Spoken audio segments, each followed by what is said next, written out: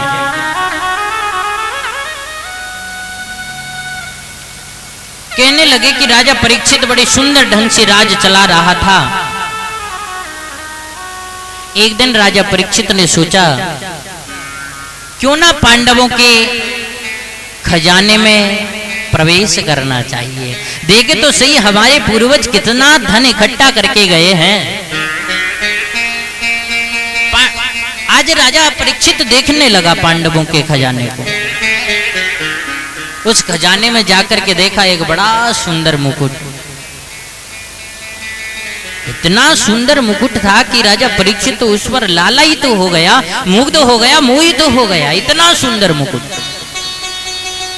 अब जैसे ही राजा परीक्षित उस पर मोहित हुआ, राजा परीक्षित ने सोचा, देखो तो सही, ये मुकुट तो राजा को पहनने योग्य है, और देखो पांडवों ने ये यहाँ राजकोष में लाकर के रख दिया, खजाने में लाकर के रख दिया। राजा परीक्षित ने सोचा, क्यों ना इसे पहन करके जंगल में भ्रमण करने के लिए चलना चाहिए। अब तो राजा परीक्षित उस मुकुट को उठाते हैं और उठा करके अपने सिर पर धारण कर लिया।